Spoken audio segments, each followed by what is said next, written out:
Welcome in, everyone. DNVR Fantasy Podcast. I'm your host, Andre Simone, joined by Guy Casavan, Henry Chisholm, Hankster here, and we've got Kale Sorbo behind the scenes producing for us. That was a fun one. That was a fun week of NFL action. It was upset week, as I've called it, from a gambling standpoint, which was really nice for our presenting sponsor, DraftKings Sportsbook. In a year where it's been lots of favorites and lots of public betting going well, I'm sure our good friends at DraftKings made a killing this week. As it happens, always comes around for Vegas, right, kids? But yeah, we've got lots to get into, lots of bets to settle, calls to celebrate, crow to eat, buy or sell, waiver claim stuff. There's a ton to do because this really was an exciting week, and producer Kale made some nice graphics for us. So I'm just going to go right with that. We're going to start with our winner's lap. Ooh, look at that. Look at that. That's when I used to have short hair. Where'd you get those shades, man? Hey, I actually have a bunch of shades right here. I always have shades in my office ready to go if necessary. Oh, is that what we have to do? Where am I Yeah. That's right. Actually, for this segment, we could wear shades. I didn't write great notes last show. We also were kind of all over the board. So I went into the DMs, the questions I've been asked, and I guess my best call of the week was that Philip Lindsay, when you needed to, was worth the start despite all the rough circumstances. I know specifically I was asked Phil or Jermichael Hasty a couple times, and I stuck with Phil. He only needed 7 touches, but he got it done. I guess that's my best call of the week. I don't know. It wasn't that like I had Jimmy G as a must start. He got injured. That wasn't a great call.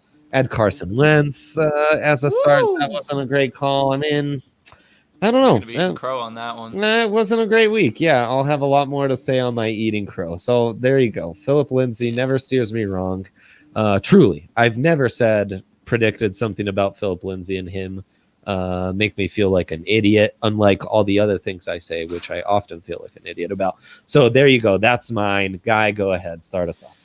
Yeah, Justin Herbert. We had a big discussion on him last week. You asked me whether or not I thought he would finish as a top 10 fantasy QB this week. I said yes, he finished as the QB 6. He does. We'll get to the other half of that bet in our Eating Crow section. But Justin Herbert, man, I don't want to disparage the Broncos defense in any way, but I think that Justin Herbert, despite the way that the Chargers play as a team, as a real world sort of thing, from a fantasy perspective, the way that he picks up yards with his feet, the way he fits the ball into tight windows, he's consistently getting about 3 touchdowns a game throwing.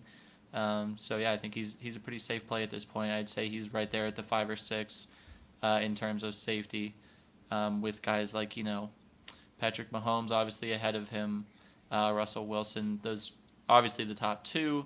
After that, things get a little more, I don't know, on a week to week basis. Who's going to be up? Who's going to be down? Your Matthew Stafford had a good week. Phillip Rivers, Aaron Rodgers despite the loss, but. Rodgers still up there, I'd say. Interestingly enough, Herbert only with 22 points, but it was a low-scoring week for quarterbacks. You had that's still good for number 6. Top 2 guys, Russ and Patrick Mahomes. Well within the top 10. But I'm saying, low scoring, like 21.2, not a ton. Drew Lock was QB 7 on the week, 19.8 points, and Drew Brees and Tom Brady both didn't look great. Right behind him. And then Joe Burrow, like Matt Ryan was up there. Nick Mullins was actually up. I mean, you think, Jimmy G could have looked nice for me if he played the whole game. But yeah, that was a good call. Yeah, I guess he has consolidated himself. I think him and Burrow, honestly, I think both those guys are legitimately in the mix to start just about every week for you. Hankster, winner's lap, your time. I don't even really remember what my strong takes were. I would guess that this was one of the weeks I said bad things about Josh Allen because I do that a lot and he sucked. So I feel like anytime Josh Allen is bad, I deserve a winner's lap. against the Patriots. Yeah, 12 I mean, the guy just doesn't have it. You know, he started hot, and then he got back to what he's always been, which is exactly this. Quarterback, well, I guess he's usually better fantasy-wise, but quarterback 19, 13. Very bad. I don't know. I just don't even know what to think about Buffalo at this point. Because the Patriots really could have won that game, too. Well, I mean, they fumbled the game I was away. gonna say, Yeah. could Yeah. have, yeah. No, Yeah. they should have won it. They should have won it. Yeah. Yeah, though you wonder, is that a Belichick defense effect? We had a question about Cam last week, right? We were talking about whether it was time to drop sell him. on Cam Newton and what have you. He kind of salvaged things, but it was all just because of what he did on the ground. As a passer, he still looked But do you think that incredibly Bill underwhelming. Belichick trusts him? Like, is he going to lose that job? He may have salvaged that from a fantasy perspective, but from a real world perspective, is he going to keep that job? Yeah. I don't think so, man. If you want to see what you have in Jared Stidham at this point, when you have a losing record, when Cam isn't being paid that much and you don't owe him anything, and you're looking towards the future, and he can't hold on to the ball in big moments, he can't make the plays when they need to be made, I don't think he has Bill Belichick's trust. So even if he salvaged it from a fantasy perspective, I wouldn't be counting on him moving forward because I don't think that job's going to be his anymore. Yeah, I just don't know if they're sold on Stidham. But you're right. I don't They have to have find a out. ton of confidence. Yeah, I mean, he looked like crap in the Chiefs game, right? Yeah. They Who started. does against the Chiefs, though? But you have to give him, I was going to say, you have to give him better matchups than that. I mean, he got benched for Brian Hoyer. He was looking so bad. So. Yeah. It but also was they play extra ugly. They play the Jets this upcoming week, so what's a better get-right game than the Jets? That might be a nice streaming game for Cam Newton. Also, side note, since we got into a little quarterback talk and a little AFC East quarterback talk, we did have some Tua or Drew Lock. Who should I, in my deep leagues as my QB2? I hope you went with Drew Lock because Tua Tagovailoa. The Dolphins looked incredible. Tua, from a fantasy perspective, nothing special. I feel like defensive effort. Tua, Dude, from any incredible. perspective, was just like, meh, we'll try again next week. See if we Yeah. can do something that actually gets a read. I can't remember the stat line. It was something like 12 of 22, maybe just under 100 yards. Like, they just didn't even need their quarterback, which is a rare position for a football team to be in. But I learned absolutely nothing about Tua Tagovailoa this week. Yeah, here. I just want to hop in here and brag a little bit. I picked up Miami defense off of waivers the morning nice. of and won in 2 leagues because of it. So Yeah. Wow.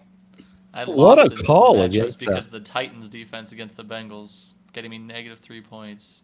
I Titans lost defense by don't less have than a point because I got negative points for my defense. That was a painful one, man. Thoughts on, in those situations, not starting a defense at all? I think that's often the better play, and No. should be encouraged. But that's a fantasy faux pas? You say? I go on the side of not starting a kicker to have an extra bench spot, but I wouldn't. I don't know if I would go without a defense. But I don't know. I guess if last week was kind of it was a rough week for matchups. Like if you picked up the Dolphins, that was a good pickup. But I don't know if they were really like highly touted. Like it wasn't someone that everyone was targeting. Oh no. But outside of that, like all the teams that had really good defensive matchups were already rostered, like the Chiefs, like the Buccaneers, Steelers, I guess. There were some other ones that had good matchups. The but Eagles they were had incredible matchup. Yeah. But outside of that, like there weren't a lot of other good matchups. So in that instance, sure. Like looking back, it would have been better to not roster defense. But I'm more on the side of not rostering a kicker to have an extra bench spot rather than a defense. Right on. Time to eat some crow, fellas. Plenty of crow to eat around. I mean, look at that beautiful graphic. That is gorgeous right there. I love that. That's great work right there by producer Kale for us. I've got plenty to pick from, and they're all the quarterbacks. So Justin Herbert being a non-top 10 QB, definitely eating some crow on that. Though again, I feel like my take was kind of proven correct in the second half. It wasn't in the first half, and those picks got the job done. You always gotta like spin that in some way. Like if Jimmy G wouldn't have gotten hurt, it was correct in the second half, not the first half. Right. We're talking. It's the points. Circumstantial. It's the points on the scoreboard. Did you win your fantasy matchup? Yes or no? That's it. Yeah. No. Sure. But at the same time, you can't tell me Herbert dominated the way you thought he would against the Broncos defense. He was still a top 10 defense or a top 10 quarterback. That's not the question I just asked you. And I will have your mic muted if you can't answer questions directly and you use the spin. All right, answer this question for me directly. Where did Lamar Jackson finish? Because you said he would finish in the top 10. Well below that matchup proved correct. 2 possessions in the red zone they couldn't capitalize on. Those were 10 potential juicy points left on the table. Lamar was moving it with his legs. As a passer, though, some major concerns. They just lost their left tackle, Marquise Brown, tweeting out a bit of discontent after the game. How could you blame him? I'm not happy either. I don't blame him for being unhappy, but I do blame him for being so public about it. This is the same thing that MPJ did, and he was heavily criticized for it. You keep those things inside the locker room. Yeah, I guess that's true. We should follow that rule better instead of bickering on here all the time, guy. But, Lamar Jackson is, in general, that Ravens offense, to go on a little side tangent as we eat some crow, it's that rare. They were such a phenomenal offense last year, still a pretty good offense this year. From a fantasy perspective, though, there's one fantasy starter on that entire offense. And that's kind of an anomaly, right? I mean, is Lamar Jackson even a fantasy starter? He's been terrible. Like, this was the week that he passed Dak Prescott. This is how long it took for him to finally get ahead of Dak Prescott. He's quarterback 14 on the season. It's crazy. Is there any reason to think this is going to change? This just might be what he is this year. I mean, the Steelers are a tough matchup, so that's why I had him outside the top 10 this week, because I knew that the Steelers would lock him down, because Mike Tomlin's smart enough to know there's nobody else on that team that you really need to be scared of except for Lamar Jackson. You shut him down, you shut down their whole offense. I'd have to double check their schedule coming up, but I mean, I still think that there is. Yeah, let's hear it then, because I think there's potential. Best defense in the NFL, arguably. New England Patriots. Yeah.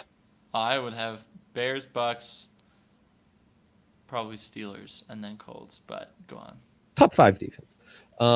New England, both those games on the road. Tennessee, finally a nice matchup. Again, Pittsburgh. Yeah. Week 13, you get Dallas. That's beautiful. Yeah. You then get Cleveland. Then week 15, we're talking like fantasy playoffs. You get Jacksonville, and week 16, you get the Giants.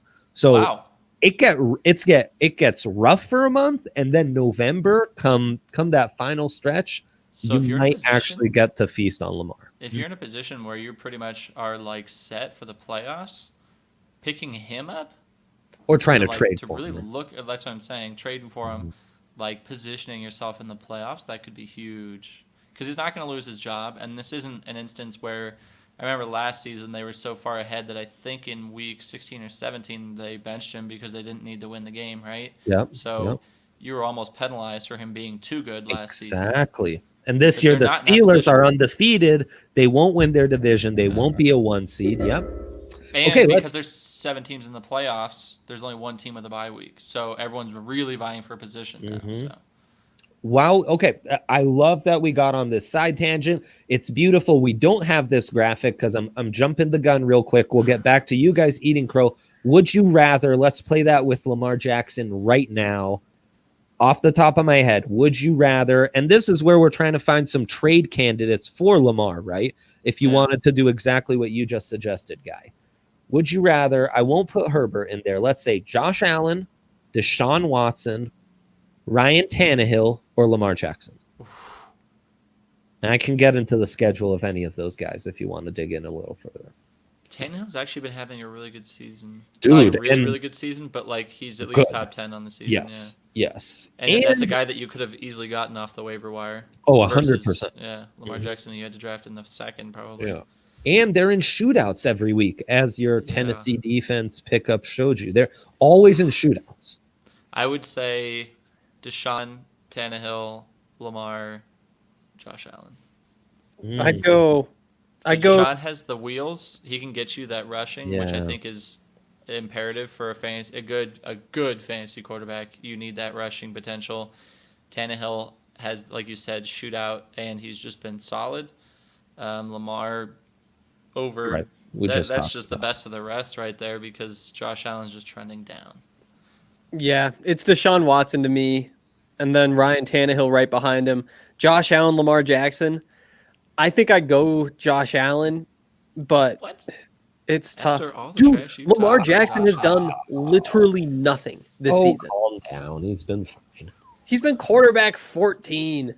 12 if you go by average points. I get it, but Josh Allen more recently is trending further down than Lamar Jackson is, and like we just went over, after these couple of weeks for Lamar, I think the schedule gets a lot better for him. For playoffs, I would rather have that for playoffs than Josh Allen, so that's why I would put him ahead. I agree on Deshaun, one of that group. I think it's more of a conversation with Tannehill, especially because I'm looking at his schedule now. He's got Chicago, Indianapolis, Baltimore, Indianapolis again. So that's a rough stretch. Then it gets a little easier with Cleveland, Jacksonville, Detroit, and Green Bay. Based on that, I'm going to go Lamar over Tannehill. But For Tannehill? Tannehill's got a rough stretch, man. Chicago, Indianapolis twice, and Baltimore just next 4 games. That's tough.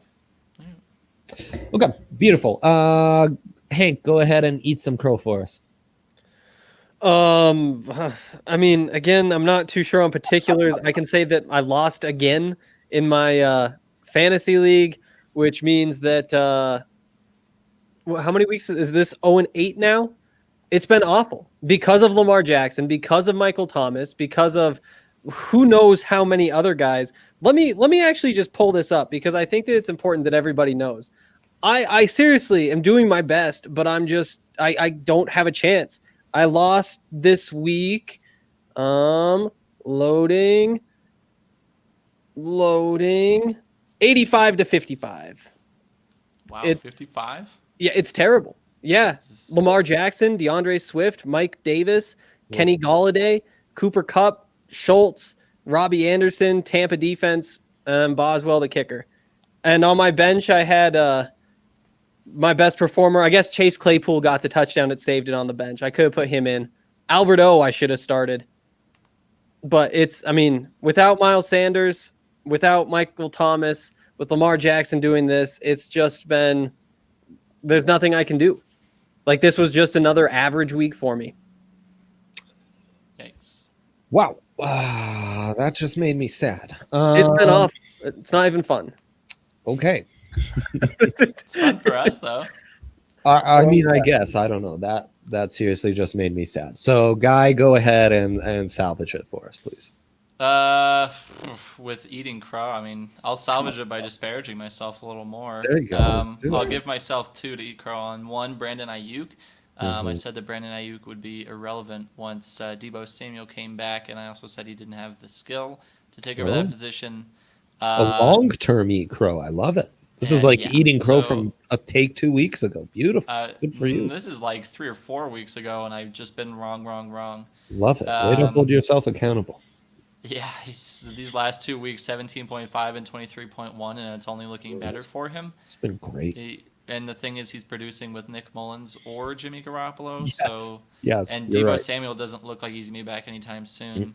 And even if he does come back again, you don't just instantly come back like that first week and just produce. So Brandon Ayuk doesn't look to be losing this position Plus, anytime no soon. Kittle, like no running game. Like someone Kittle's out has for to get 8 the weeks, touches. They said 8 weeks with a bone broken in his foot. So all of a sudden, Brandon Ayuk is probably the only player you want to own on that team. But he's a good one to own on that team. It's not even just like this is like a Jamison Crowder situation where it's like it doesn't look that good, but he's actually like really producing. So it's not flashy, but he's getting it done. You saying that about Kittle just makes me think our old adage in the preseason of you can't lose a league. You can't win a league in the first and second rounds, but you can lose it. Oh my God, there's so many guys you could say that with. But also Lamar's one, man. We just talked 2 weeks. Mhm. Yeah, I think 2 weeks ago, maybe it was last week. No, it was 2 weeks ago when we had Justin Michael on a Thursday, and we were talking about Kelsey versus Kittle. Which one would you keep? I did bring up the injury factor on Kittle, and that's why I would take Kelsey over Kittle. So I'm just gonna pat myself on the back for that one a little bit. That was the last segment. Was it? Yeah, All this right. is eating crow. Okay, fine. Anyway, we'll go. Yeah. Yeah, exactly. Back to winner's lap. Yeah. Can't do it. Anyway, another one that I was eating crow on. I'll take that one for Zach Moss. I said that he would be irrelevant. And I thought that Devin Singletary owned that backfield. All of a sudden, things are trending a lot more in the direction of Zach Moss, and he's looking pretty good with the ball, whereas Devin Singletary is getting completely phased out, and that team itself doesn't look so hot. Yep. So, yeah, I'll eat crow for Devin Singletary, I guess. Zach Moss is still available in over 30% of leagues, like just addable. So go do that, people.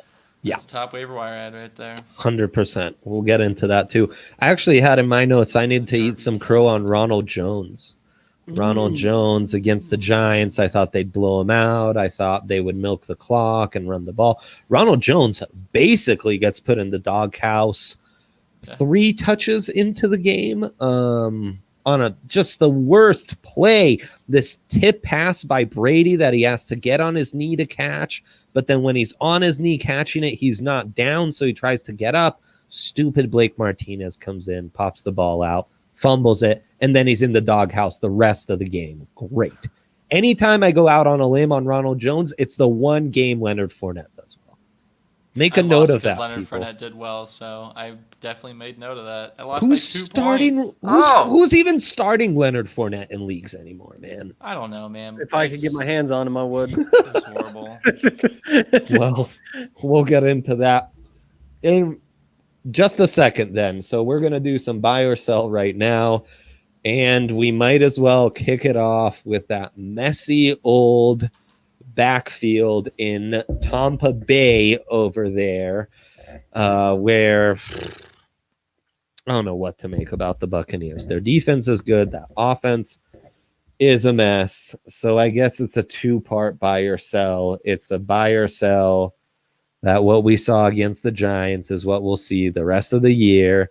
And Leonard Fournette is the dude, and Ronald Jones is in the doghouse for the foreseeable future, or was that just a one-off and we're going back to how things used to be?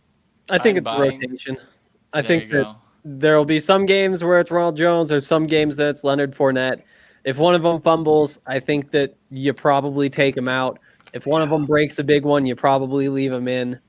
But I think that that's got to be the plan going forward. And Ronald Jones is the better case of doing that, right? Probably, yeah. No, you're skeptical. You're just trying to console yourself here. Wow. We talked about this before the season even started. This is going to be a clown car, and that's what it's turned out to be. And I think that, if you thought you could predict one or the other, then you're now paying the price for that. So really, I'm not buying that anyone is going to run away with the job, no pun intended. But this is just kind of, this is what you got yourself into. You say sell everything. You say if you have either running back, try to sell them right now, today. That might be the best advice we've ever given on this show. I personally would. I would just say that if you're sticking with them, you knew beforehand, and you should know going forward that this is what it's going to be like every week. One of the two of them could just play themselves out of the game in the first quarter, and then the other guy might go off, or they might just not do anything, and it's just going to be unpredictable. So just know what you're getting yourself into. I personally would tell them, because I don't like that unpredictability. Guy is your mom telling you, well, you got yourself in this situation. You better get yourself out of it. Exactly. So there you go, kids. This was your fault you invested in the Tampa Bay backfield in the first place. Actually, it really is. You're not wrong. You're not wrong. This is kind of the harsh talking I needed. Frankly, Tampa Bay, a bit of Baltimore vibes where it's like technically a nice offense. Like they're going to score 27 plus every week. but I'm not sure I love anyone. Mike Evans was pretty easy to predict that he would go off this week. He did 16.5. I think he Dude. was like the wide receiver, like, what is that? Wide receiver, like 15, which isn't horrible. I know, but this a week is his last ago. game. Right, this is his last game. But Chris Godwin, when he's healthy, Chris Godwin has been producing. Yeah, Godwin, sure. He's got to stay healthy. Right, he's underwhelmed with where you drafted. I wouldn't compare him to the Ravens, though. I would say they're better than the Ravens. Yeah, I guess Gronk's proving to kind of be a top 5 tight end, absurdly enough. So let's get into Mike Evans because he's another buy or sell I have.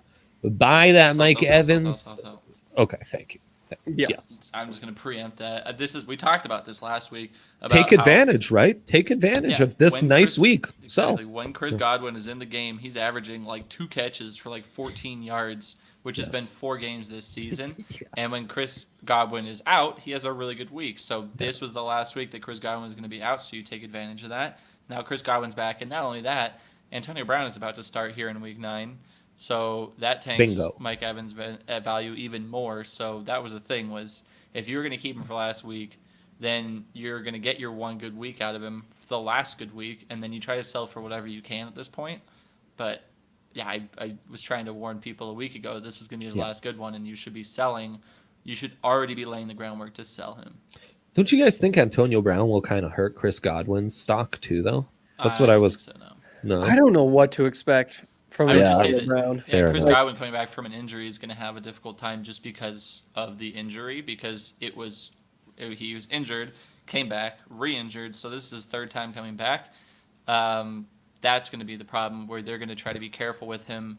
They don't want him to get re-injured, right? So I don't know if Antonio Brown is necessarily the threat so much as Chris Godwin's own health is.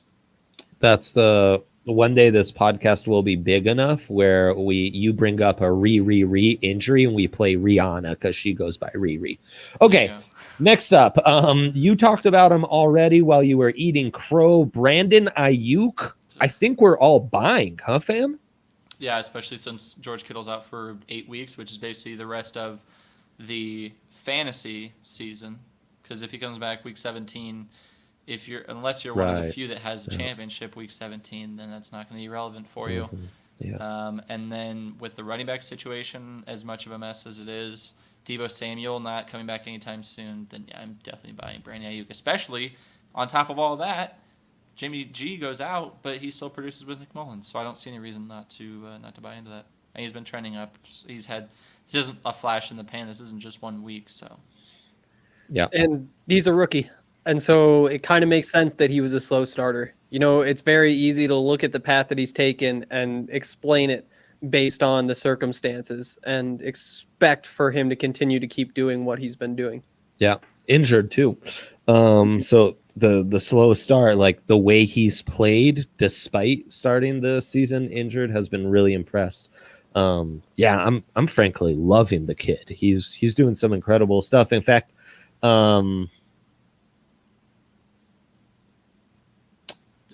okay, we'll take a quick detour to would you rather Brandon Ayuk, Mike Evans, or Mecole Hardman, who had a really nice week this week. Brandon Ayuk. I don't know if my mic caught that. Yeah, it did. Yeah. Mecole still has so much competition, not just from 2 legit running backs, but from Kelsey and from Tyreek Hill. There's too much firepower on that team. So, and then Brandon Ayuk pretty much has that, not fully to himself because they still have Kendrick Bourne, who actually had a decent week as well. But for the most part, he's got like the bulk of that workload there in San Francisco, so I would take him. And then we already discussed Mike Evans. I wouldn't take Mike Evans over damn near anyone at this point. Really? Another great case of losing your league in the first 2 rounds if you picked up Mike Evans. Yeah. Disaster. I would be tempted to keep him over Hardman, though, just because of the upside combined with Hardman being in the offense where there are so many mouths that need to be fed. I think that one is at the very least pretty close. But yeah, it's definitely you take Ayuk. So if we were to play trade start cut, you might consider trading Mike Evans, cutting Mecole Hardman, starting Ayuk? Yes. Mm-hmm. But I think that, oh man, that I would have to take into account name value, because Yes. I would value Mecole Hardman for my own team personally more than Mike Evans, but I think I could get more for Mike Evans than I could for Mecole Hardman based on the name value. Right. So I think that when you start to get into the specifics of like Yes. trading, then that changes the dynamics of how I approach these players. Right. Yeah. So if you were to rank our would you rathers, they'd be Ayuk, Hardman, Evans. But if you were to play an adaptation of a much dirtier game, but that we're doing for fantasy, which is start, trade, cut, you would cut Hardman, trade Evans merely because you think you can get more out of him because of that name value. Sound reasoning. I like that. As we digest on all these takes and get back to some more would you rathers by ourselves, I want to remind you we are presented by DraftKings Sportsbook app. Use promo code DNVR when you sign up. You can get all sorts of can't miss offers. You use when you sign up, you get up to $1,000. That's code DNVR and get a sign up bonus up to $1,000 for a limited time only at DraftKings Sportsbook. Must be 21 or older. Colorado only. Bonus comprised of a first deposit match and a first bet match, each up to $500. Deposit bonus requires 25 times playthrough. Restrictions apply. See DraftKings.com/sportsbook for details. Gambling problem? Call 1-800-522-4700. I really love DraftKings for my fantasy takes, especially in the primetime games with all their player props. Yesterday, made it just a smidge of money on Daniel Jones throwing an interception. I knew that was coming. Made a little bit on Sprinkly Carlton Davis getting that interception. Gronkowski over 3.5 receptions also made me money, but I lost money because I took the under 4.5 receptions on Mike Evans. The over hit right at 5, I think. Oh, Devastating. Told you I Mike know Evans you was gonna you be- were right. I've been You were preaching. right. I was bullish coming in, and the big one was Ronald Jones. Ronald Jones Here's really my killed. question for you, because I remember doing this show last week on bets. How did your college picks turn out this week on DraftKings? Did you get murdered on those? Because I did well. Really? Because OK State beat Texas. That I know you had proclaimed Texas dead, and all of a sudden they are not. That bet looked amazing till the final 5 minutes. Texas know. is the worst to bet on because they do that all the time. Yeah. No, and I love Kansas State too. So my two Kansas like State lost, locks were devastating, but then the rest of the way I went like rescued 4-2. Yeah, Yeah, weird. yeah.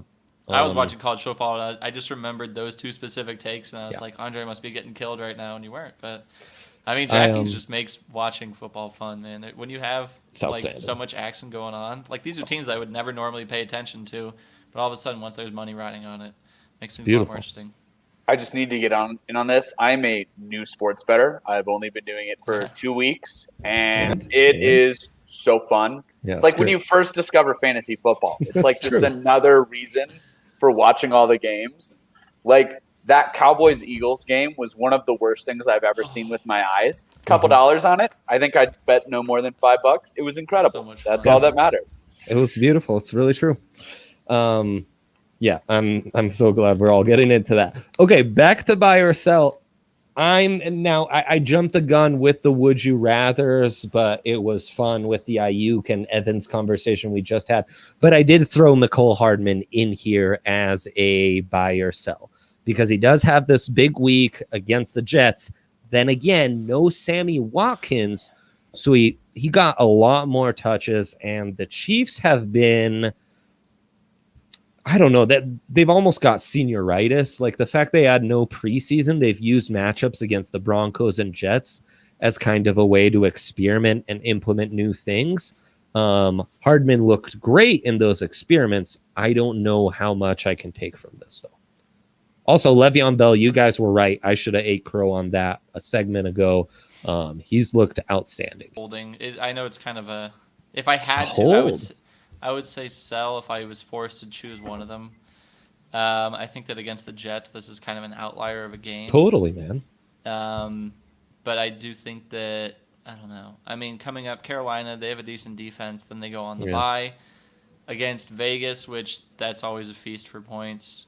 And then Tampa Bay, that's tough. Denver, I think that Denver is one of those games where Cole could probably have a big one because, well, it's obviously Travis Kelce will always go off.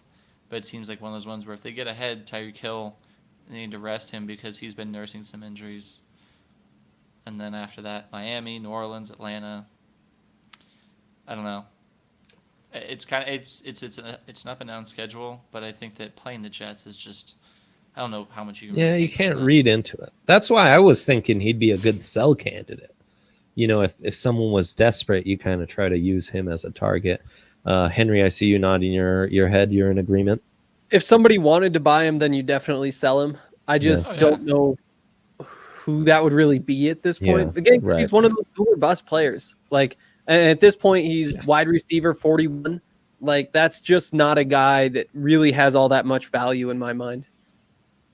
Yeah, no, for sure. He's totally kind of just the guy at the end of the roster. But I was thinking you could take advantage of that big week. Okay, now I think we need to get into some juicier buy or sells. This is my buy or sell that has to do with the big themes on the waiver wire this week.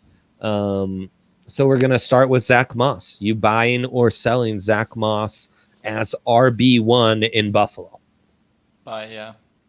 Absolutely. Yeah. I'd say he's one of the better waiver wire pickups this week as well. So not just buying into what's happening there, but like if he's available, like go buy. Go get him. Dare I say, since Claypool's breakout game, this is the best waiver wire claim we've had in like 3-4 weeks.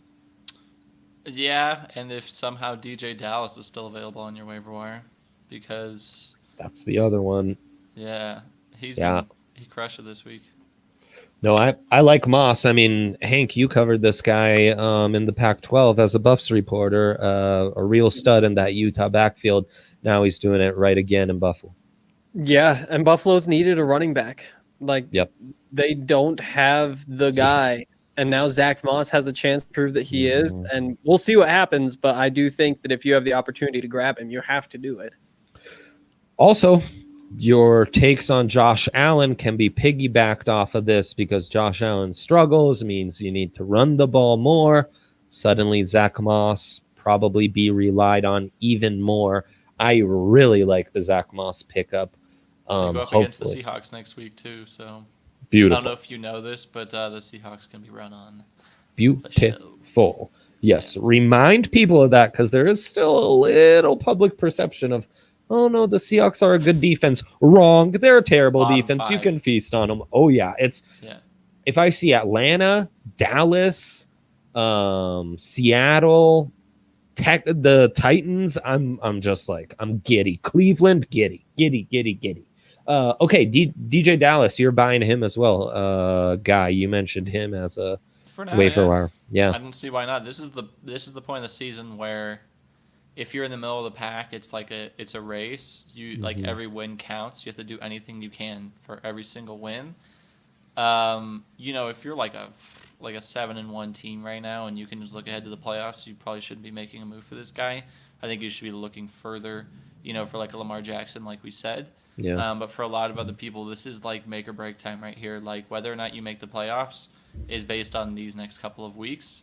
And if DJ Dallas is available, like this week coming up, I think he's got a good matchup against the Bills there because they have such a good secondary, but they can still be run on.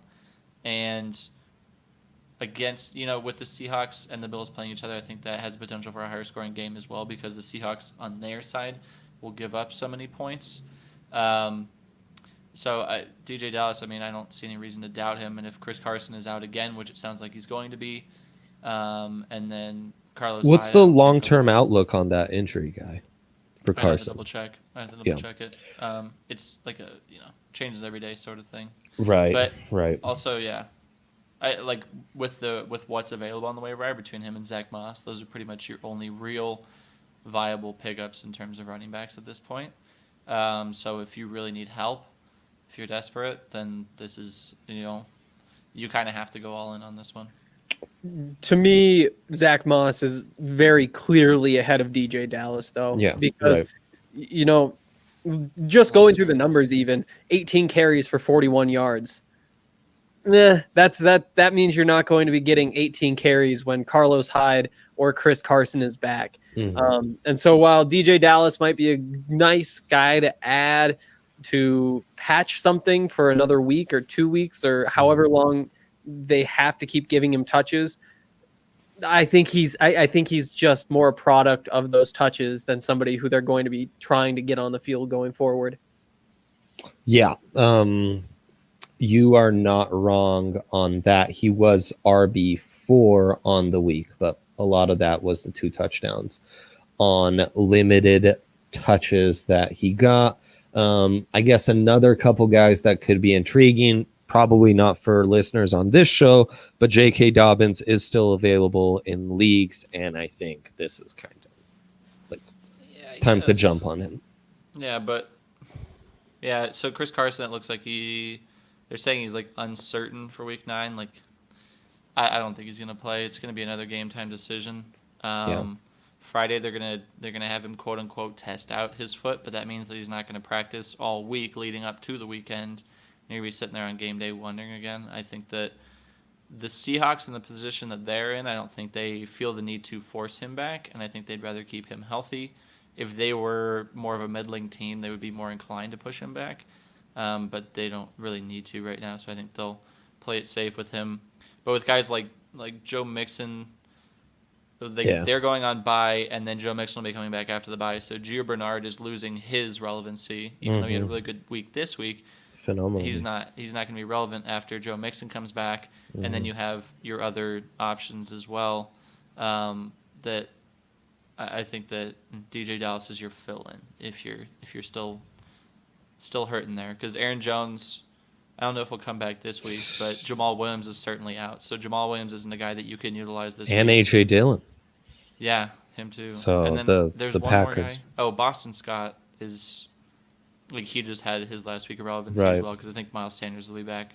So Right, so keep that in mind. You got those guys, you can swap them out for a DJ Dallas. That's not bad fantasy math. So no right Williams, Boston Scott, or Gio Bernard moving forward. You have to find someone else. Right. It'll be your DJ Dallas for this week. So J.K. Dobbins only rostered in 58% of leagues, which is wild. I don't even have to ask you guys if you buy or sell him. He goes off for 100 yards against that tough Steelers defense. I mean, Gus Edwards actually has more fantasy points than him. that's what I was gonna say. Gus Edwards is still relevant though, and I don't. Yeah, he is. I Gus like Edwards- J.K. Dobbins' film, but like it's so hard to predict like what they're gonna do with him on that offense. Gus Edwards is still getting the majority of the snaps too, which is really disappointing. It's insane. I think that has to change soon, though. I do think that it's time to pick up J.K. Dobbins because sometime in the next couple of weeks, this is going to become his backfield. I mean, come on, it's happening, guys. Like if he's available in your league, like don't even ask me. Pick him up and like let's go. Let's go right now.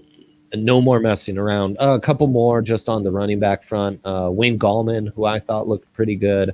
Obviously tough to invest in a Giants running back, but you could do worse.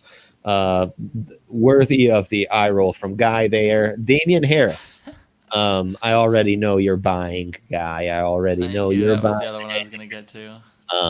But just had to throw that out there. Damien Harris is here, and he's here to stay, I think. I've been tooting that horn for a while, and now we finally start to see it. And Taking a while. It's not even just opportunity, but the skill is there.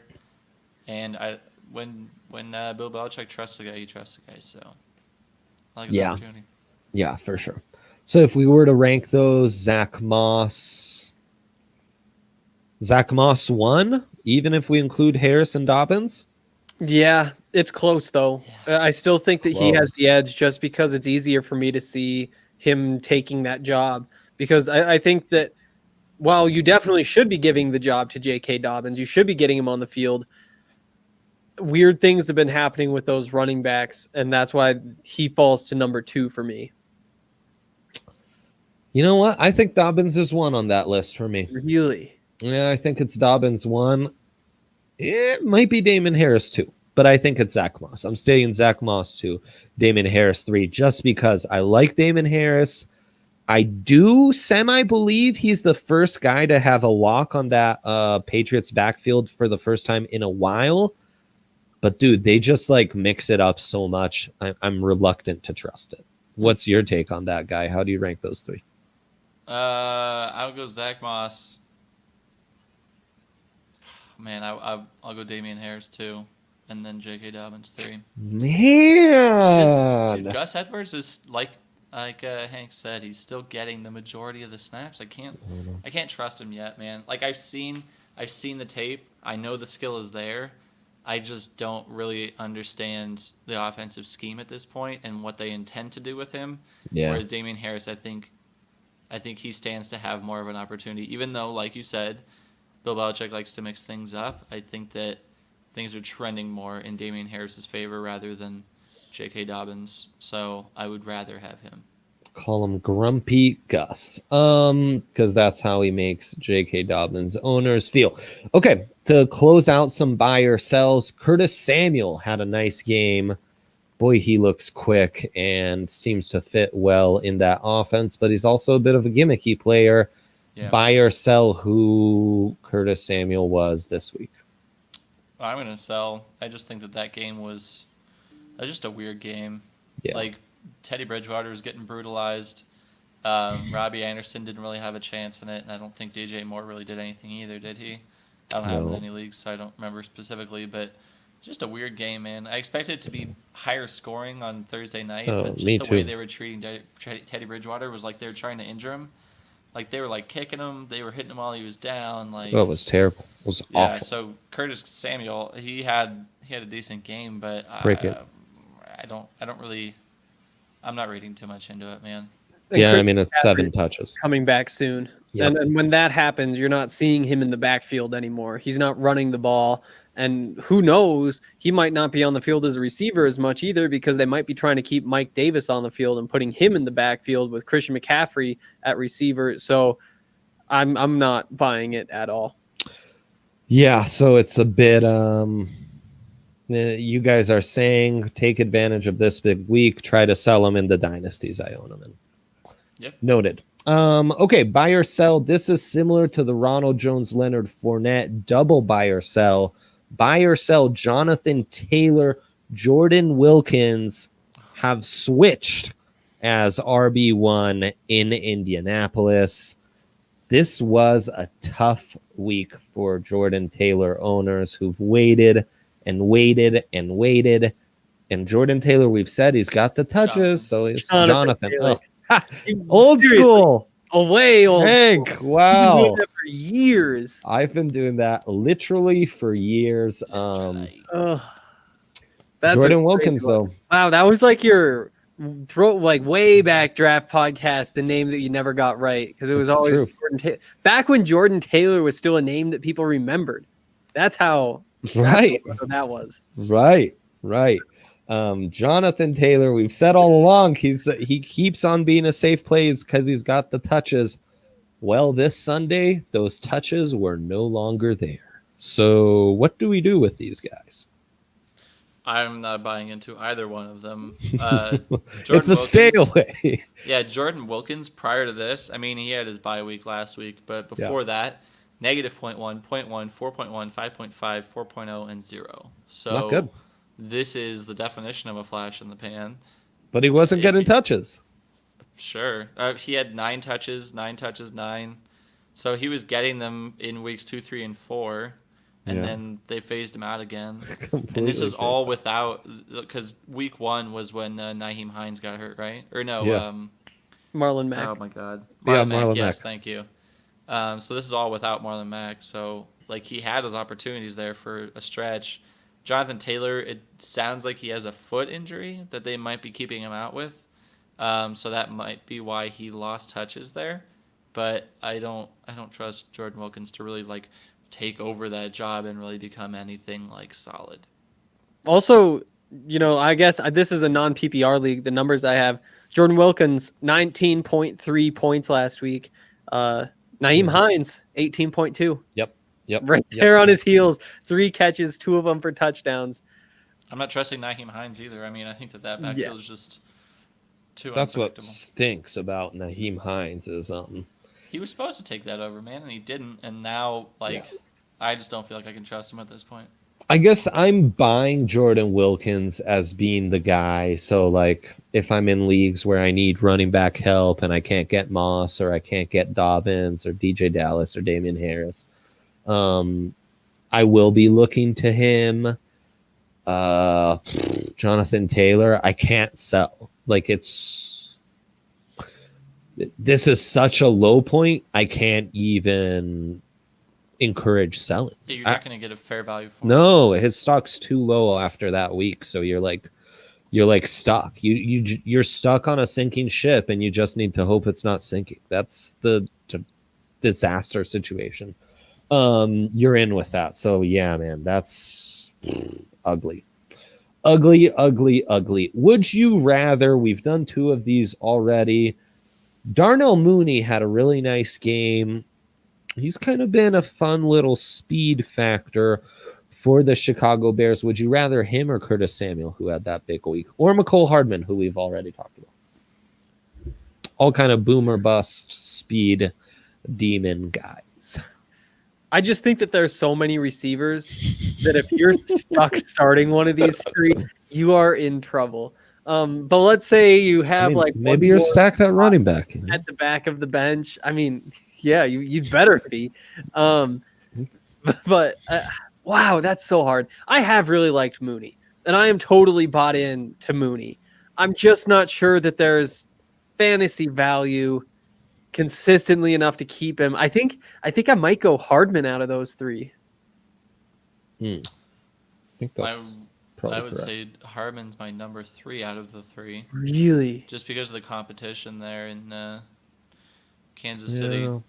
Darnell Mooney has Tennessee and Minnesota coming up, so those are 2 big opportunities right there for him. That Chicago offense is just hard to watch, man. Terrible. So terrible.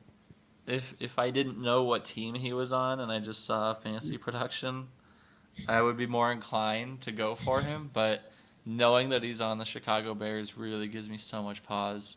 And then Curtis Samuel, like Hank brought up before, with Christian McCaffrey coming back, I don't trust him to be breaking out like that again. So I would probably go Mooney, Curtis, Mecole. I might go Curtis, Mecole, Mooney. Man, they're so close though. Those 3 guys are really close for me. No, scratch that. I think I like guys' rankings. I'm going with guys' rankings. Really? Yeah. See, the thing about Mooney just doesn't seem like I would ever be comfortable starting him. He's had 2 weeks where he's been fantasy viable. And in that Bears offense, I don't know. But again, you know where I am, and that's that I think that I would probably find somebody on the waiver wire I like better. Right, which actually is probably the correct take. And some of the guys you might be able to find on the waiver wire at wide receiver would be in our next Would You Rather. Corey Davis, Mike Williams, who gets the touchdown and also got punked by Bryce Callahan against the Broncos. I don't care who else it is. It's Corey Davis, number 1. Allen Robinson. Corey Davis. Yeah. You're that sold on Corey Davis after 1 week. It's not 1 week, man. Well, he started off well. Then he kind of slowed down. Again, they didn't. Now, mind you, Tennessee didn't play for 2 weeks. He was then injured. No, I guess you're right. Yeah, he's back and healthy, and he's producing. 17.1, 12.6, 11.9, 15.5, and 26.8. And this is with A.J. Brown in the lineup. So, what threat is there to his production at this point? Well, it's A.J. Brown. Derrick Henry there, the whole point. Him or A.J. Brown. What I'm saying is he's still producing with all these other guys around him. It's not like he's taking advantage of someone being injured or missing. That's someone you target? These aren't amazing matchups either. He had to play Pittsburgh. I guess Cincinnati's a decent matchup, but at the same time, Corey Davis is a guy fully matchup. Then fully. That's why I put him in the title to this show. I think That's why I he's here wanted to stay, bring man. him And up. it's a guy that I had him as a sleeper going into this season. So I'll put that in my winner's lap, my very late winner's lap here. But yeah, Corey Davis, man, I think he's here to stay. I mean, I like the way Tannehill's playing, man. So In those 2 games maybe a against good Buffalo and trade Houston, he target has to- for you. Yeah, he has to make up for those 2 games at some point, right? Buffalo and Houston, Yeah, you'd think. that they still haven't played. No, they'll have to. They'll have to. Right. So you're still going to get more production out of him at some point. I don't know when that's going to factor in. Like, are they going to? They can't do a double header. So would we you- still don't have an answer on when they're going to play these games. Yeah, but I'm could not you sure. get 2 games worth of production out of a guy in 1 week? Would that be possible? No, probably Whoa, not hold in on. 1 we week. might have stumbled onto something here. How else are they going to finish it? Jeez, man. Because they So, want to finish in 17 who weeks. would and they you still have tr- 2 games to make up. What wide receivers would you trade to try and get Corey Davis if he's such a hot commodity? Ooh, Mike Evans. Like you're a Tyler Lockett hater. Would you I'm trade not Tyler? a Tyler Lockett hater. I just said that DK Metcalf is the guy to own. And by the way, can we talk about how DK Metcalf proved me right this week? That's another guy that should have makes gone me to my laugh. winner's lap. Oh my God, DK You should have Metcalf talked is about a long Dalvin Cook story. too, who you said not nice things about in the preseason and had a really big week against Hank's Packers. Did any of us say nice things No, about no Dalvin one, Cook? no one said nice things about Dalvin Cook All this eat week. crow on that one. So, like Adam Thielen, if you're an Adam Thielen owner, would you say, "Hey, let's trade Adam Thielen for Corey Davis"? 1 for 1. Yeah, I'm surprised you're pausing. I just think that I might be able to get a little more value out of that trade, just because Out of of name Thielen? value. Yeah, I think that I could finagle a little more value. But if it was like if both were on the waiver wire and I had the number 1 claim to put in, then I would take Corey Davis. Does that make sense? Oh yeah, totally. Like just in an even spread, I would value Corey Davis 100%. higher. But I think that in a trade, you can use that name value to your advantage and finagle a little more value out of that. So in a trade, I would try to. If you're a Terry McLaurin owner, would you flip him for Corey Davis? Yeah. Because I don't know what the hell is going on there in Washington. It looks like they're trying to train Dwayne Haskins, and that uncertainty at quarterback has me worried. So despite the skill, I don't know what the hell's going on over there. Keenan Allen. Oh, that's a good one. Oh man, no, I would say no, but that's also because I'm so high on Justin Herbert. Yeah, see, I'm Hank, you kind care of to low weigh on in on any Keenan of these? Allen. I feel like I'm just like elbowing Hank out of the way here in all these takes. Henry, Anything? No? Corey No. Davis. Yeah, he's a good receiver. That's it. Wow. That's a good football player. I mean, Definitely yeah, not Andy's take right Lockett there. for me. Probably yes on Thielen. Probably yes on. Yeah. He's right in there. I mean, it kind of comes down to preference, and to me, like they're all on that same tier, except for Lockett. Lockett is up above them still. Yeah, agreed on Lockett. Okay. Wait, real quick. Let me look real quick. Where are you, Corey Davis? Oh, I'm not seeing him on here. Anyway, go on. He's like per average points per game in PPRs. He's That's what I'm top looking for. 10. Thank you. That's what I was gonna say. I can't find it though. Where is it? Anyway. Yeah, like 16.9 points per game, right in front of Allen Robinson, just below Tyler Boyd, Alan Lazard, Keenan Allen, Stephon Diggs, Tyreek Hill, and Adam Thielen.